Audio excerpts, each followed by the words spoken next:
This video is going to cover some topics for this day 3 of virtual learning.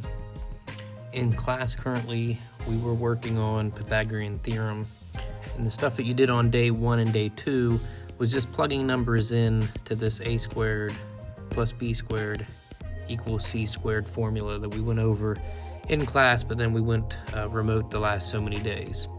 If you remember, we talked about how the C value, if you can actually read my highlighter here, the C value was the biggest number of the triangle, and that if it is a right triangle, that this formula works out to be true.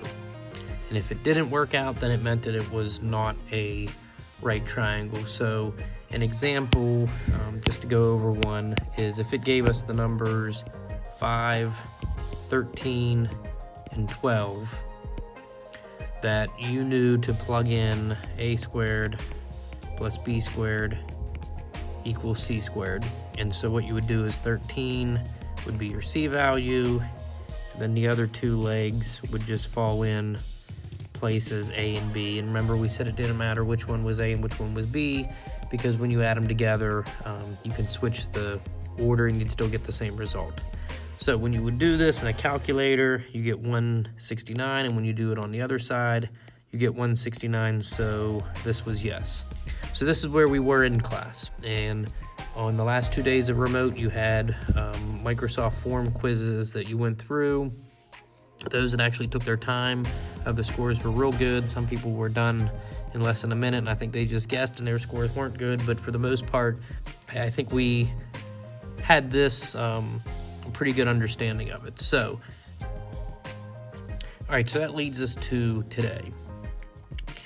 Now that we've done a squared plus b squared equals c squared, testing it out, seeing if measurements work out to be a right triangle or not a right triangle, the next part is to find what we're going to see be called missing side lengths of a right triangle, to where they give us two side lengths and you have to find what the missing one would be that would make it a right triangle.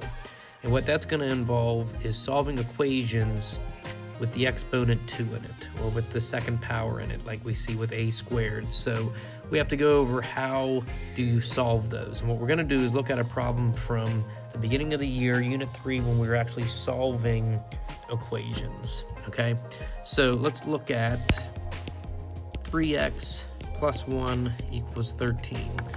When you look at that, some of you probably don't have to show any work and know that the answer is 4. Okay, and that's great. If you can do that in your head and see that 4 is the answer, that's wonderful.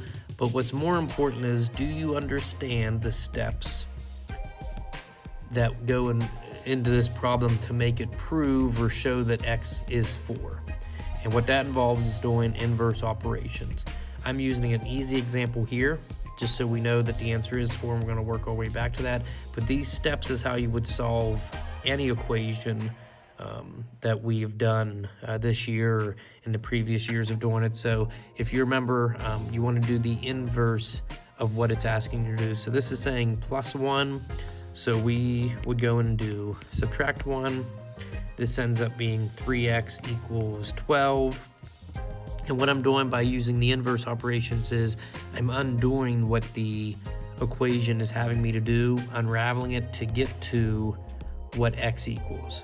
So now I'm at this part that says 3x equals 12, and if you remember, the inverse of multiplying by 3 is dividing by 3, so we make our fraction sign or our division line there, and we say divided by 3, and x equals 4, which is exactly what we said it was in the beginning. But again, it's all about making sure you understand the steps to get there, okay? Because not all equations are going to be able to do in our head like that, so we have to understand the steps it takes to get to our solution, our answer. Okay, so the part I want to zoom in on though is this whole 3x equals 12. Okay, let's just talk about that for 1 second here. The goal of these equations is to get x by itself, or x equals as our last line. It could be a different letter if they happen to use a different letter, but for our purposes, we're just going to say x. So my goal is to get x by itself. Right now it says 3x equals 12. I need to undo or get rid of the multiplying by 3.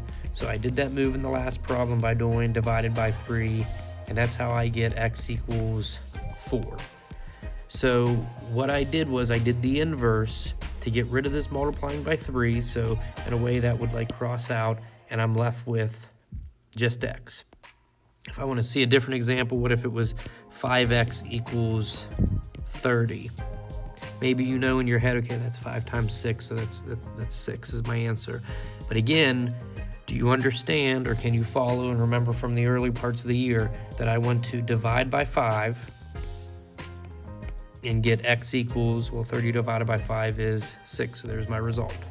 The same thing was, and these are usually the parts of the equations that we end up forgetting just because we do more of the other examples where you're doing like 3x or 5x. But what if we had x divided by 7 equals, we can just do 2.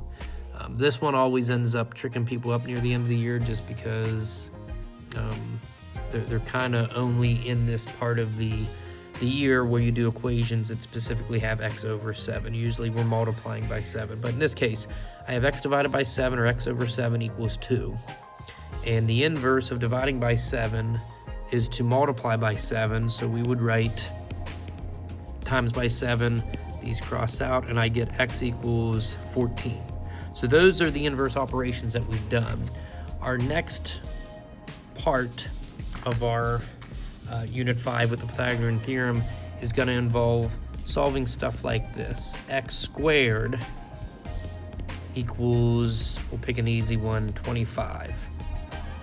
Okay, so what I'm looking for, if you can make sense of this problem, is in a way, what times itself equals 25, which you may be able to pick that out in your head and know the answer is 5, but let's just pretend that you don't know the answer is 5. So the question is, how do you turn x squared into just simply x equals? All right, so this should be brand new for everybody.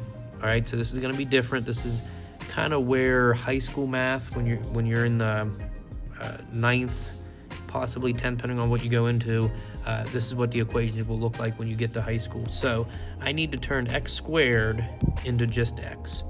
And so I have to talk about what is my inverse operation of squaring a number, because that's what's happening here. I'm taking x and I'm squaring it. So to get rid of it, I need to do the opposite of squaring. And again, this relates to the problems that we were just doing. If I had 2x equals 10, to get rid of the multiplying by 2 to get to simply x equals, I need to divide by 2, do its opposite, do the inverse, and that gets me my x by itself, okay? But I'm not dealing with multiplying here. I'm dealing with taking in this case x, I'm taking x and squaring it. So here's what we're going to do. The opposite of squaring is going to be the square root. So what I'm going to do is actually take the square root of both sides. What that turns into is just simply x. And then on the other side, I have the square root of 25, which maybe you know in your head. But if I bring my calculator up and I do square root of 25, I get my answer as 5. So that's where we're going to be working now. When we actually get into the equations they want us to do, there's going to be more steps, but this is the hang-up spot that's brand new. The other parts you've done before, it's when we get to this x squared. So I want to look at a couple examples then. X squared, let's do x squared equals 169. So that may be one that you don't know off the top of your head. And again, the whole idea is I want to get x equals. I want to know what x is in this little equation, even though it's just one step. And what I have to do is get rid of the square, which is taking the square root of both sides. When I do that, this becomes x, and the square root of 169, if you want to use a calculator, I'm just going to erase and type it in, and I get 13. So in this answer then, x is 13. You could double check yourself. My original equation said x squared equals 169. Well, if I plugged or substituted in 13 times 13 is 169. All right. If you're writing these down, if you're trying to do them, as I do them. You can always pause the video as we go, but here's two problems if you want to look at it on your own or wait for me to go over it. But what if it was x squared equals 841, and let's do x squared equals 361. So there's going to be a Microsoft form that have problems that look just like this. It's going to be x squared equals, you're going to do the square root of both sides and get the answer, and just type in what x equals. So for the first one, I get x squared equals 841, and what I want to do is take the square root of both sides. This becomes x equals, in my calculator, I'm going to go through and hit 841, typed in the wrong number here, 841, and I get x equals 29. A lot of the problems that we're going to do today end up not having decimals in them.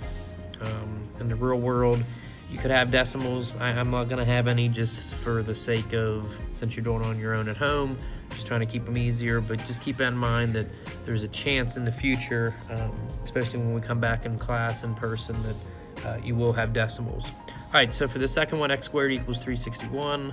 I want to take the square root of both sides, and this ends up being x equals, I have to do the square root of 361, and this one ends up being 19. All right, so hopefully this little step here was able to make some sense. Again, we're solving, trying to get x by itself when there is a squared or an exponent of 2 with it.